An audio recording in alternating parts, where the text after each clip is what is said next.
tal? ¿Qué tal? Muy, pero muy buen día. Bienvenido, bienvenida a este encuentro dominical con la opinión, el análisis, la información, las diferentes corrientes de punto de vista en debate abierto. Don Danilo, bienvenido. Don Hugo, buen día. Comenzando una semana que, esto es como una escalera, ¿no? Una semana que pone un peldaño más, pero de tensión, de esfuerzo, de exigencia a los músculos políticos y sociales. Oye, usted ha leído a Cortázar, instrucciones para subir una escalera. Así es. Y coloque primero el pie derecho, después el pie izquierdo. Coloque un pie, no lo confunda con el otro pie. Y no podemos confundirnos. Hay un cuento de Cortázar impresionante. Lo he leído 3 veces para ver cómo lo decodificaba. Y cada vez que lo leo me sale una conclusión distinta. Le sale una conclusión distinta. Esa es la magia precisamente de este escritor argentino. Presidente Ernesto Pérez Valladares, buen día, bienvenido. Gracias, muchas gracias y mucho gusto siempre estar con ustedes en los domingos. En los domingos, ay. Y este domingo es especial porque hemos tenido una semana sumamente candente en materia política local e internacional que toca Panamá. Congreso de Estados Unidos, un proyecto de ley para la recompra del canal de Panamá. ¿Cómo observa usted esto? El congresista, bueno, es un representante de corregimiento, ¿no? El congresista es un representante de corregimiento de un estado que se llama Dakota del Sur. Un estado que tiene menos de 1 millón de personas habitantes, en la mitad de los Estados Unidos hacia el norte. Presenta un proyecto que autoriza al presidente... ¿tú sabes cómo se llama? ¿Cómo se llama el representante? Dusty Johnson. Dusty Johnson. Ok, Dusty en español es polvoriento. Y Johnson son los talcos, ¿no? Pero bueno, hablando de eso, el señor presenta un proyecto para que se autorice al presidente electo Trump a comprar el canal de Panamá. Yo creo que debe ser una secuela de comprar también, debe presentar un proyecto de ley para que pueda comprar Europa. O sea, porque, tú sabes, lo que no está en venta, pues presentar los proyectos de ley que te dé la gana. Eso no tiene ningún efecto en ningún lado. Ahora, establece un término de 180 días y no sé, viendo el mapa me quedo pensando en esto. El señor Trump ha hablado, hombre, de adquirir Groenlandia, también a sumarse a Canadá y no sé si se querrá meter con los daneses o con los canadienses realmente. Y dice que la soga rompe por los más delgados porque entonces se ha metido con nosotros también. Bueno, se ha metido con nosotros y no sé por qué lo ha hecho en esta ocasión, habiendo tenido 4 años la vez pasada de hacerlo y no haciéndolo. No sé qué es lo que persigue verdaderamente, pero está actuando sobre bases que no son reales, está actuando sobre mentiras. No sé si es que mentiras que él crea o mentiras que a él le han dicho. Pero decir, por ejemplo, que el canal de Panamá, los Estados Unidos se lo vendieron a Panamá por $1, es la mentira más impresionante del mundo. Decir que el canal de Panamá está manejado por los chinos, totalmente falso. Totalmente falso. Que son tarifas discriminatorias para los Estados Unidos, falso. Aunque podemos decir algo así. Sí tienen una tarifa discriminatoria a favor de ellos para cruzar los barcos de su armada, que tienen una tarifa especial y tienen prioridad de cruce. Ahora, los Estados Unidos no necesariamente han necesitado decir verdades para llevar a cabo acciones militares y él no ha descartado esa posibilidad, el propio presidente electo. Recordemos un caso de armas de destrucción masiva en un país que se invadió y no solamente por Estados Unidos. Sí. Así que se esté diciendo mentiras no es necesariamente algo nuevo. Usted decía una frase que me dejaba pensando, ¿hay algo más de fondo? No.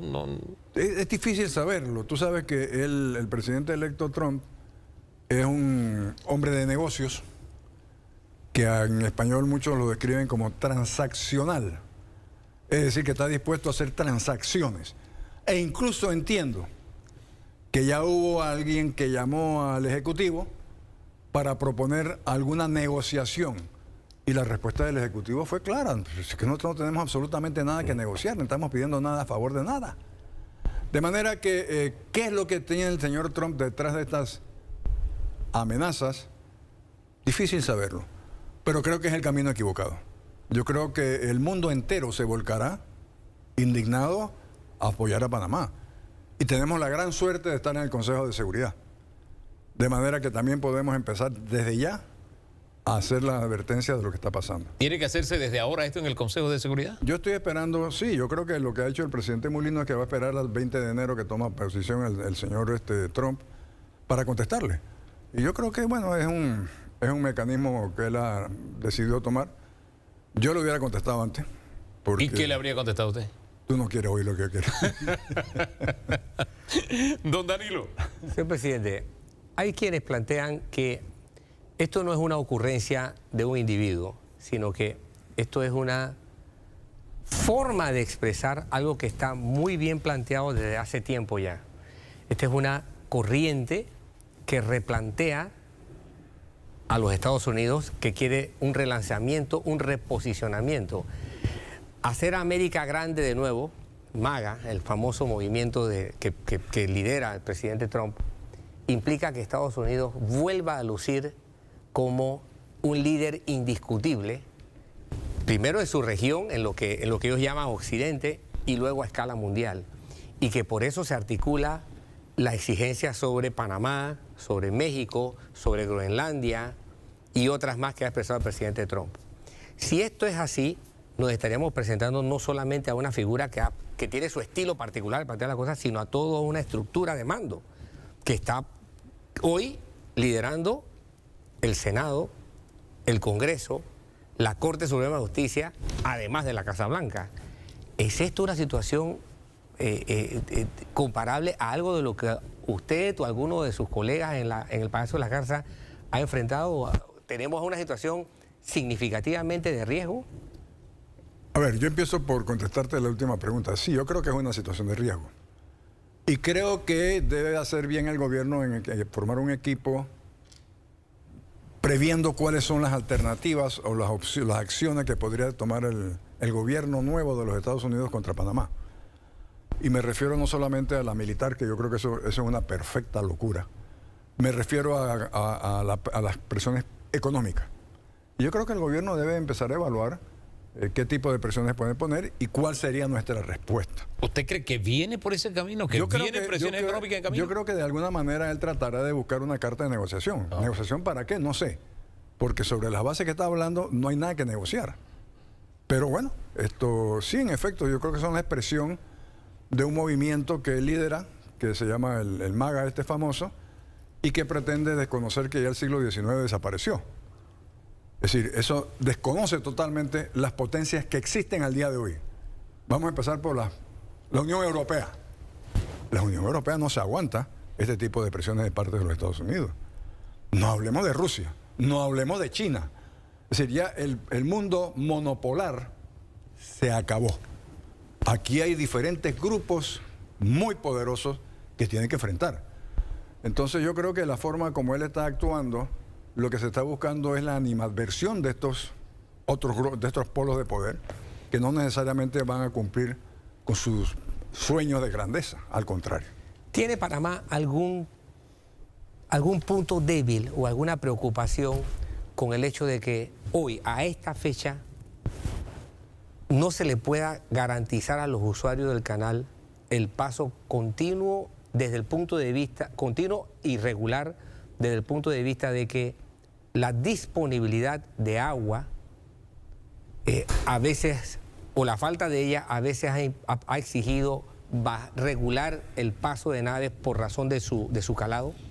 Bueno, sí, evidentemente este es un fenómeno natural que no depende de la voluntad de Panamá.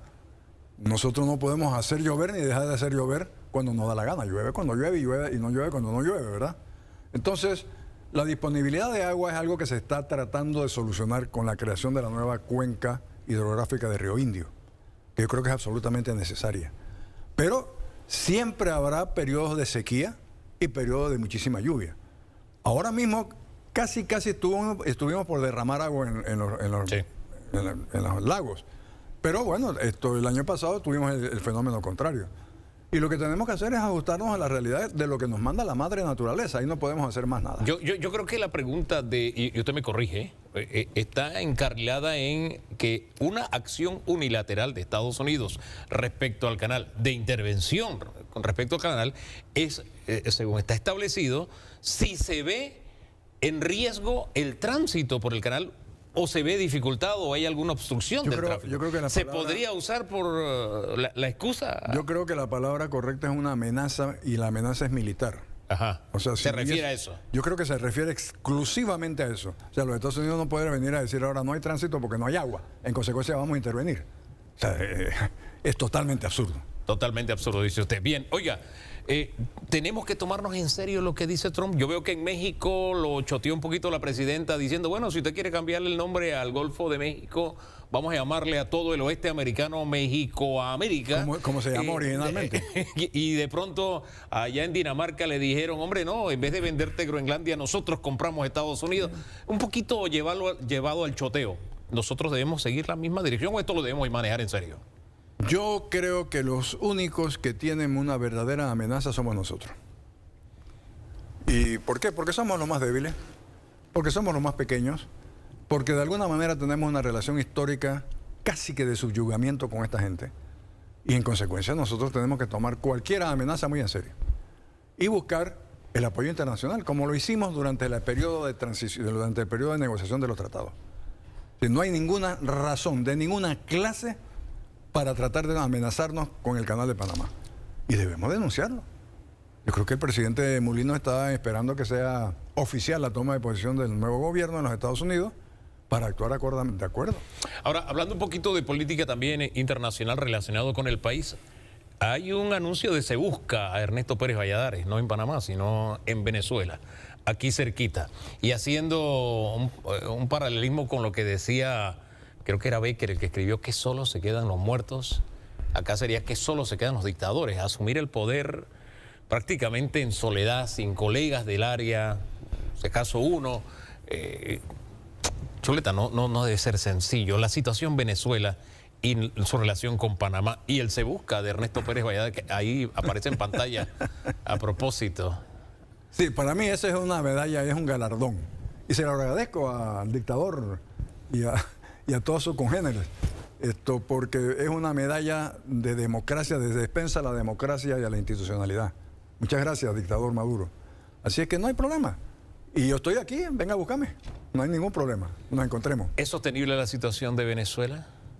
¿Eso, perdón? ¿Es sostenible la situación de Yo Venezuela? creo que no. Y yo creo que en la medida en que nosotros los latinoamericanos hagamos un bloque de aislamiento de Venezuela con todo lo que... Yo sé lo que estoy pidiendo.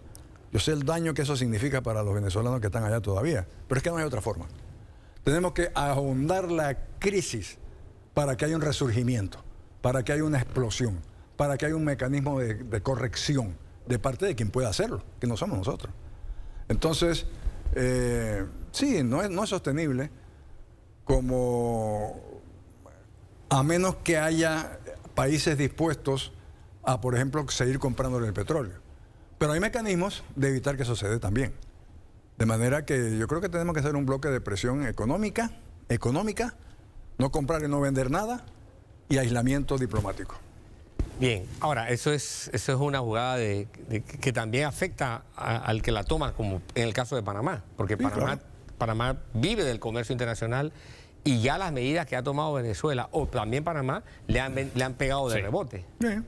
Ahora, quiero recurrir a su experiencia.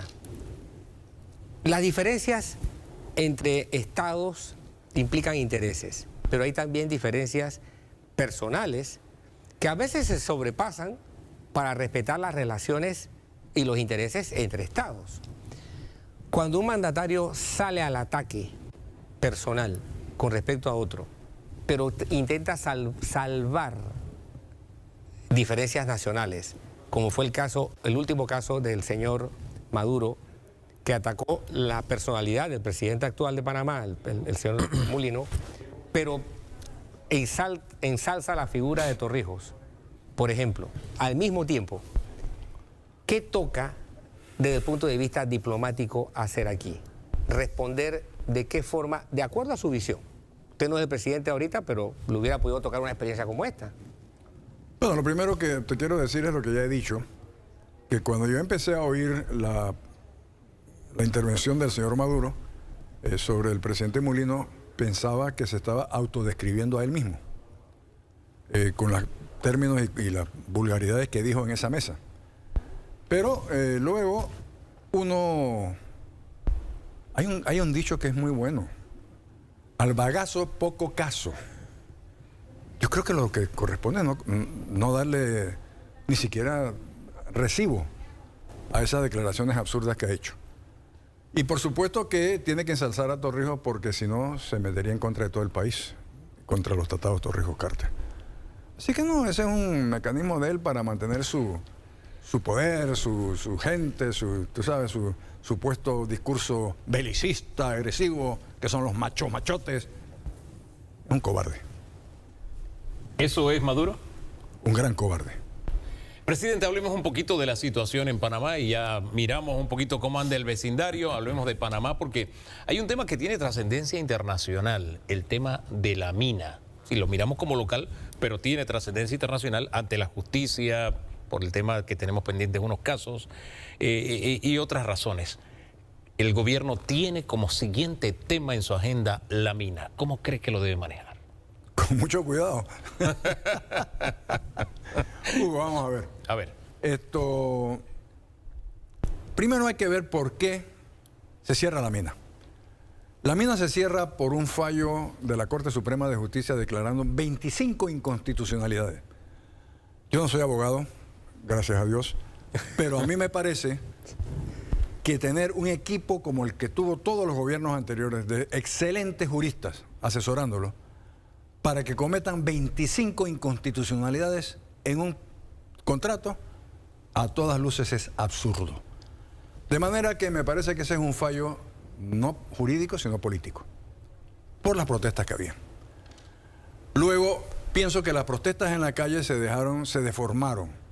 Verdaderamente yo veía a muchos de estos jóvenes protestando en la avenida Balboa que no tenían ni idea de qué es lo que estaban protestando. Porque lo que significó es lo que estamos viviendo ahora. Perdimos 5 puntos del Producto Interno Bruto, perdimos más de 10.000 empleos, ya Penonomé no era el auge que tenía, ahora es una ciudad muerta. Igual se quedaron proyectos de vivienda y de construcción en el aire. Es decir, el daño económico que ha infligido la mina es impresionante. Y luego, sobre el tema de los ecologistas. Mira, el daño ecológico más grande que se ha infligido en la República es el canal de Panamá. Si lo que queremos es rectificar, se llama tierra al canal. Y a lo mejor hasta nos olvidamos del señor Trump. O sea, es absurdo tengamos ahora un problema con un tema ecológico que ya el impacto está hecho. Yo creo que el gobierno está en la posición, debe estar en la posición de sentarse a renegociar un nuevo contrato. Y creo que es absurdo mantener esa mina cerrada o en el status quo de no hacer.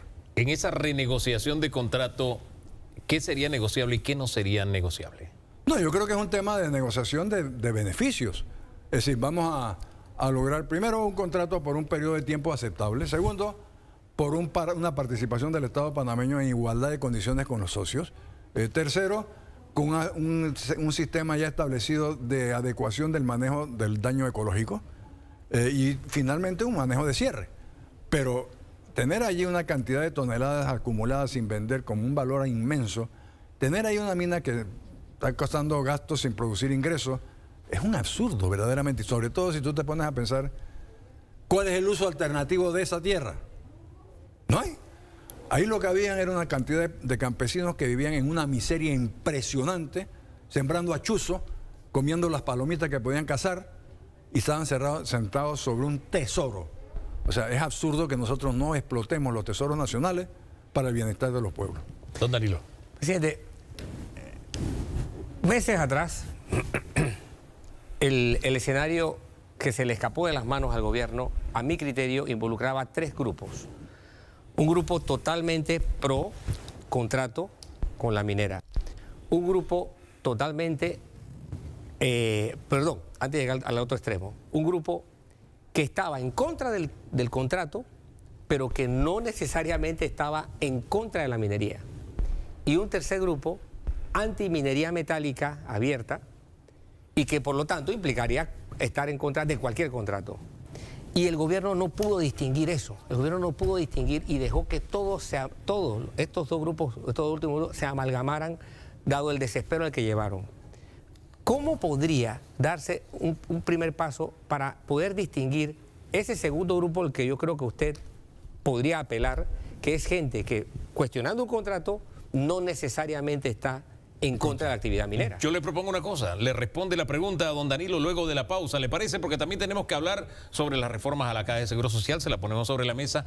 Oye, ¿y vendrá el chenchen o no vendrá chenchen? Yo creo que eso se puede relacionar con el tema de la mina. En fin, todo eso en segundos aquí en Debate Abierto. Ya regresamos. De regreso en Debate Abierto, seguimos conversando con el presidente Ernesto Pérez Valladares. Usted dejó preguntas sobre la mesa, vamos a rehacer. El segundo de 3 grupos, el de los que estaría en contra del contrato firmado, pero no necesariamente en contra de minería. ¿Cómo lo administraría usted o cómo lo percibe usted, tomando en cuenta los 3 grupos que le describí? Bueno, yo te adiciono un grupo adicional, que es el grupo de los pescadores, los que siempre pescan en río revuelto, lo que no les importa qué produce la revoltura, siempre y cuando puedan pescar. Y tú sabes a quién me refiero, particularmente a una extrema de por allá, de esta mano. Unos que participaron en la construcción de la mina y después estaban en contra de la mina. Exactamente. Ya los ubiqué. Parte de ellos. Ok, sí, parte de ellos. Porque hay otros.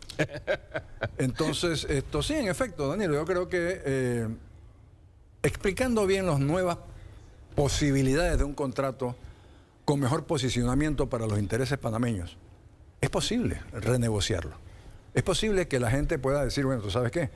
Si nos van a tocar la mitad, más impuestos, al estilo de lo que recibimos, por ejemplo, por Cable & Wireless o por las eléctricas, la mitad más impuestos, bueno, vamos a verlo. Yo creo que eso es posible. Porque los otros grupos, los que se extreman en que ninguna minería a cielo abierto, yo espero que no tengan celulares. Porque para estos celulares se necesita cobre, se necesitan otros minerales. Yo espero que vivan del tambor para comunicarse entre ellos, señales de humo, porque tienen que ser congruentes con su posición.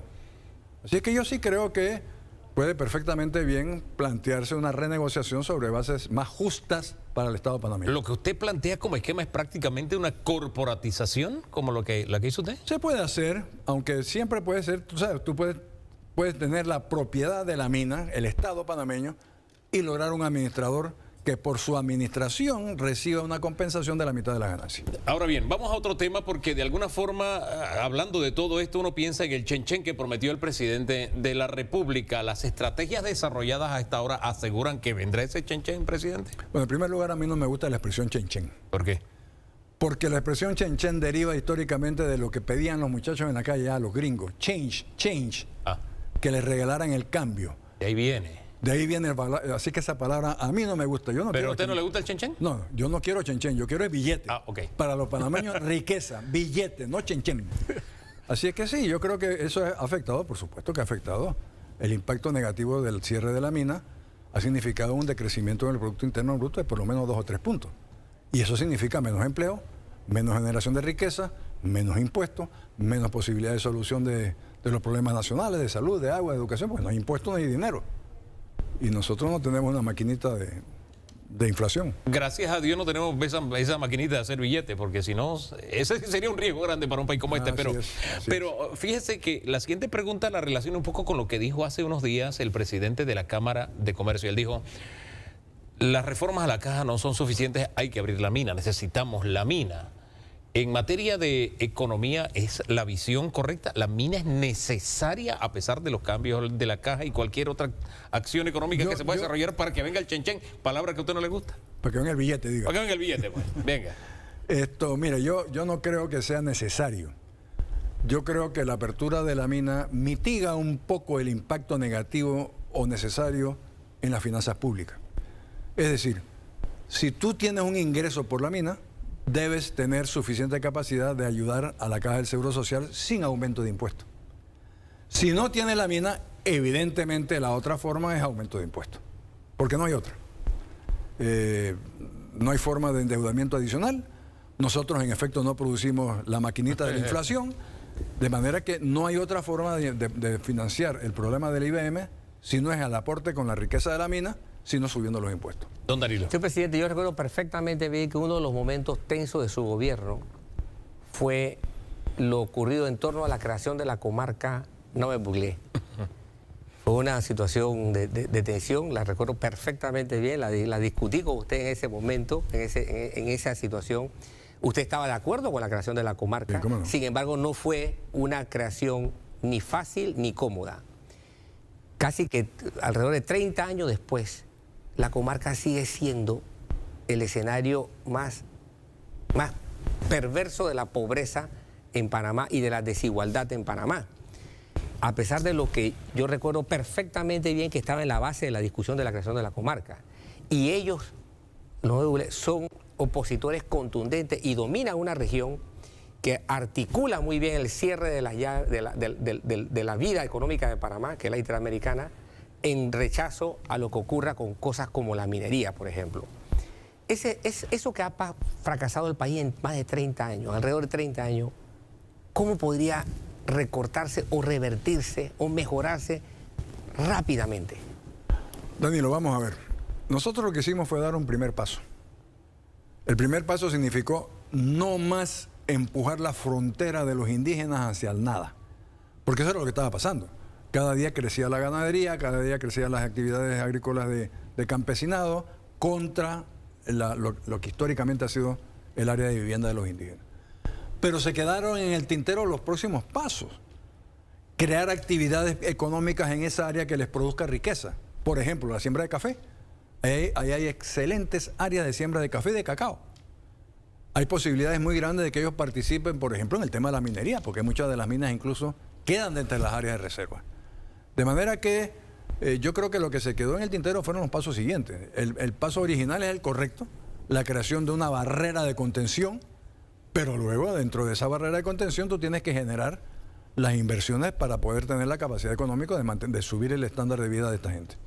Caja de Seguro Social, presidente, sigue en la Asamblea, sigue en primer debate. Primero, si la velocidad de curso a usted no le llama la atención, siendo un proyecto urgente, que entremos en la tercera semana y estemos en el primer bloque del primer debate.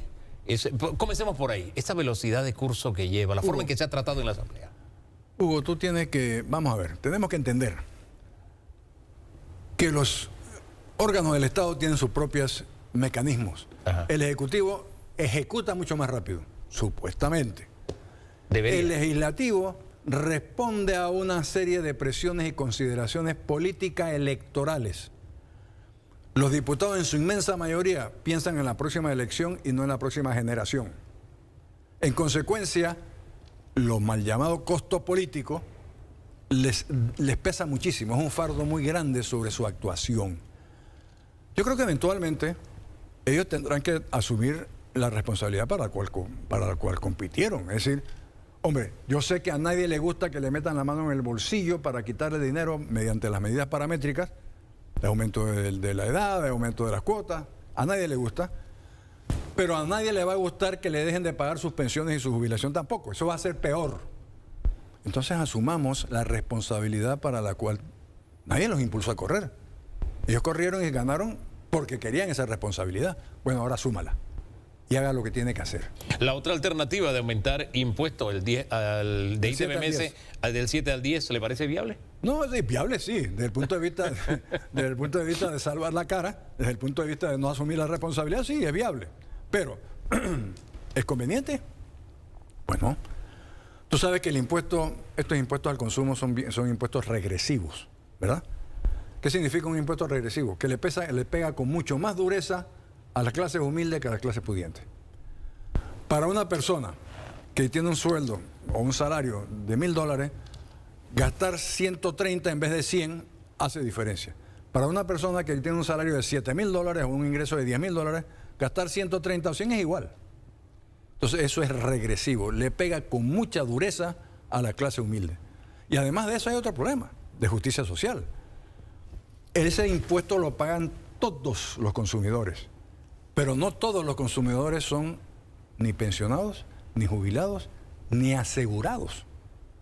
Entonces, tú estás haciendo que el resto de la población cargue con un costo que no le corresponde. Ahora, pero es el camino que han tomado algunos países. Uruguay no solamente aumentó a 65 la edad de jubilación, sino que aumentó el IVA al 21%. Sí, bueno, y parte de ella a lo que es servicio de salud y de otra parte a pensiones para sustentarla. Está bien. Eso, si tú tienes un mecanismo de justificación de eso que signifique, por ejemplo, que aumentar de 7 a 10% significa que vamos a cambiar la calidad de la prestación de los servicios médicos, bueno, vamos a verlo. Pero es que yo no lo veo. Yo lo veo como un mecanismo de no enfrentar los retos y la responsabilidad de solucionar el problema del programa de IBM, no el de salud, no el de Ahora, prestaciones. aquella línea que escucho insistentemente, el gobierno tiene que dar muestras de cambio, es el primero que se tiene que sacrificar. ¿Cómo la toma Eso usted? es lo más demagógico que yo he oído. ¿Por qué? Hombre, Hugo, a ver, ¿el gobierno quiénes son? ¿De dónde sale el dinero del gobierno? Somos todos. Es decir, pedirle al gobierno que haga sacrificio es pedirnos a todos que hagamos sacrificio. A que vote un montón de gente. Bueno, es que tienes que votarlo si son botellas. Eso no es un sacrificio, eso simplemente es una adecuación del Estado. Pero eso no es, que el gobierno tiene que tomar el primer paso. Eso es una demagogia barata. Verdaderamente, es evadir el bulto. Tú sabes, es no afrontar las cosas. Don Danilo. ¿Qué hizo que se perdiera la identidad de partidos? Cuando usted era secretario general del PRD, un grupo pequeño de diputados, en ese entonces se llamaban legisladores del partido, tenía una identidad que no lo llevaba a estas situaciones de incongruencia o de enfrentamiento con su gobierno, sino que los hacía cuadrarse. Esto se fue perdiendo y ya no se percibe bancada de gobierno, bancada de oposición. No, esto cambia de manera amorfa. Danilo, no es cuadrarse. Yo creo que en el momento... Vamos a decir, alinearse. Tampoco, es que te voy a explicar. En el momento lo que teníamos era objetivos compartidos. Objetivos compartidos entre el Ejecutivo y el Legislativo. En consecuencia, si para lograr el objetivo teníamos 1, 2 o 3 caminos, pero el objetivo seguía siendo el mismo, nos reuníamos y conversábamos cuál era el camino más adecuado para los intereses de los diputados, legisladores en ese tiempo. ¿En base en qué? En base a tratar de salvar su capital, entre comillas, político-electoral. Pero eso se perdió. ¿Y se perdió por qué? Porque es que no hay objetivos. No hay objetivos compartidos. No hay objetivos en el partido. El partido fue asaltado y su dirigencia fue asaltada por los diputados, cuyos objetivos son estrictamente personales y electorales. No hay objetivo país.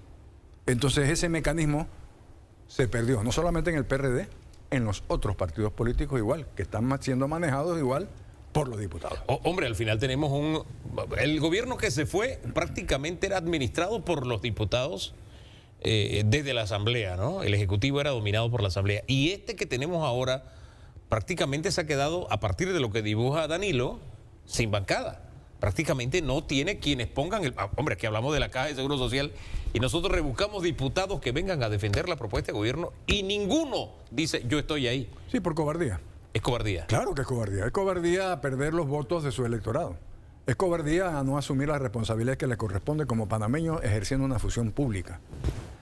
Si hubiera una alternativa viable, yo vengo y les pongo. Sí, mira, esta corrida que ha hecho el gobierno están bien, pero yo tengo esta otra propuesta con estos otros flujos. Flujos, no es que vamos... Tú sabes que en economía hay diferencias. Una cosa es un flujo que es permanente y otros son aportes estáticos. Lo que se llama en inglés stock. Yo voy a dar 500 millones de dólares. El Estado va a dar 500 millones. Eso es un aporte, eso no es un flujo.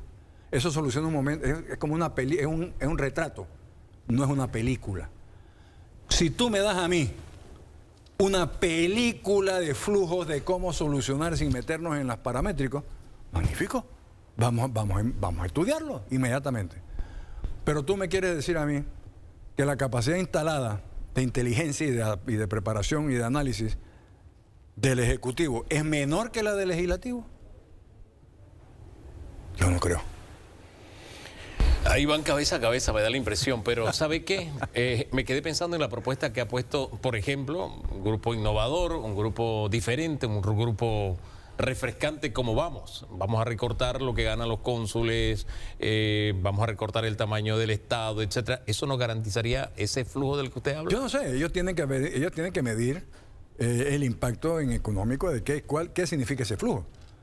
Porque si necesitas 500 millones de dólares y ese flujo te da 100, bueno, tienes que buscar 400 en otro lado. Aparte de que una vez que te lo ahorres, ya no te lo puedes seguir ahorrando. Ya no se puede seguir ahorrando, ya se dio.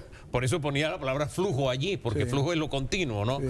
Pero en fin, el papel que ha jugado Vamos versus el desgaste de los partidos políticos, mirando a futuro, ¿qué impacto tendrá? ¿Seguiremos esta corriente en que la gente buscará más espacio independiente, los partidos políticos ante este hecho de que no dan la cara, de que no están en debate, salvo contadas excepciones de algunos políticos, los llevará a seguirse desgastando más? ¿Cómo lo prevé usted? Es difícil decirlo, es difícil tener una bolita de cristal, porque faltan 4 años y medio. Y yo creo que el experimento, si se puede llamar así, o el fenómeno de los diputados independientes, habrá que evaluarlo en los próximos 4 años. Ahora mismo, yo siento, puedo estar equivocado, pero yo siento que están en un proceso de aprendizaje, de ejecución y error. Siento eso. Puede ser que puedan superar esa etapa y representar verdaderamente una vanguardia nueva. Ojalá. Ojalá, porque no lo digo como partidario, lo digo como panameño. Porque el país necesita una orientación diferente. Don Danilo. Ahora bien, la presencia de grupos como el de Vamos, que no ha hecho explícito eso de que está cuidando la futura posibilidad de reelección, porque su inspirador no es un creyente en la reelección, cosa que yo en lo personal le he criticado. La reelección, yo no le veo ningún problema a la reelección. Ningún. La reelección no es mala en sí misma, no es mala para ningún caso. El problema es a quiénes el pueblo le permite la reelección.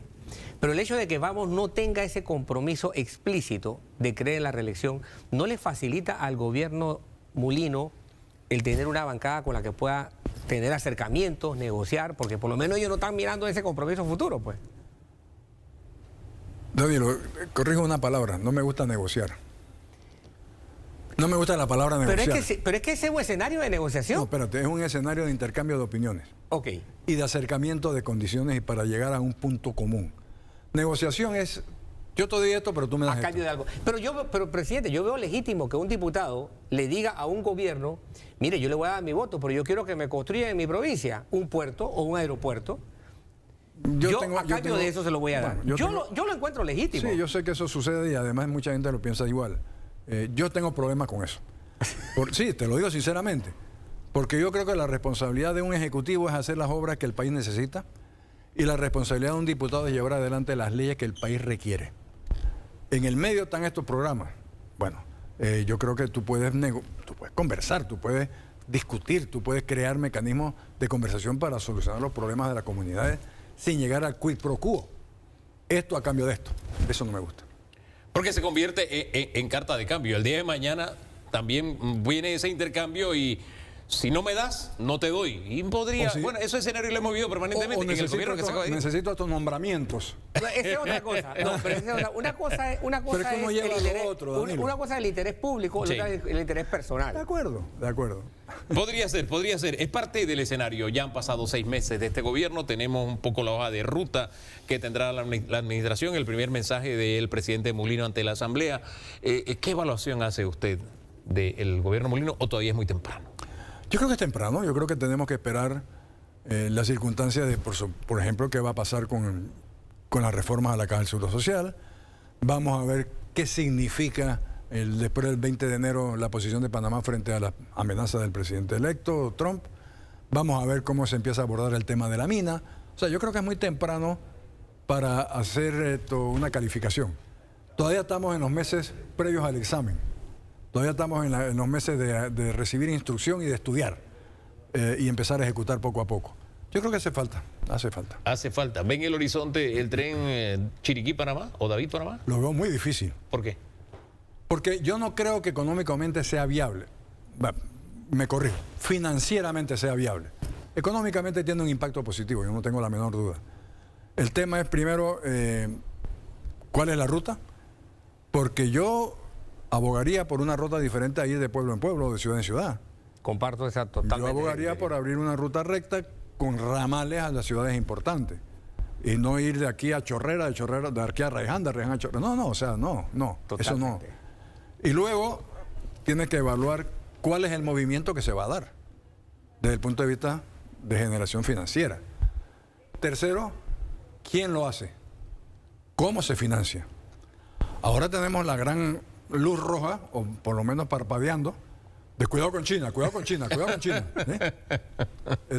Como si nosotros fuéramos a regalarle el ferrocarril a China, o como si China fuera a construir el ferrocarril para quedarse con él. No, pero tenemos que evaluar todas esas circunstancias. Por eso yo te digo que yo lo veo, hay un proyecto ambicioso, precioso, lo que tú quieras, pero difícil. La modernización del Estado y la alfabetización en materia constitucional son dos compromisos adquiridos ahí sobre los dos temas. ¿Cómo lo observa? Yo creo que es imprescindible la modernización del Estado. Imprescindible. Nosotros no podemos estar todavía con 4 o 5 personas haciendo lo que una persona puede hacer con una computadora. Eso es absurdo.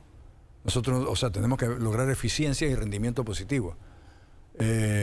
Así que sí, yo estoy de acuerdo con que eso sea un objetivo del gobierno y que lo trabajen como se debe estar trabajando por la Agencia de Innovación Gubernamental, creo que se llama, ¿no? Por ahí va el asunto. ¿Y el tema constitucional, constituyente originaria, viable, no viable? Yo creo que sí, yo creo que se pueden hacer las reformas necesarias para que la gente que le moleste el tema constitucional se sienta satisfecho, pero yo no conozco ningún país del mundo que se solucione su problema con una constitución nueva. ¿No? Lo dejamos hasta ahí. Gracias, presidente, por acompañarnos. Siempre orientador conversar con usted y revelador también. Vamos a la pausa y regresamos en segundos para el análisis político de la semana. Hemos hablado de los diputados aquí, estarán diputados y también tendremos un vocero desde el Ejecutivo para ver cómo están avanzando las cosas, no solo en el tema Caja de Seguro Social, sino otros mucho más. Ya regresamos.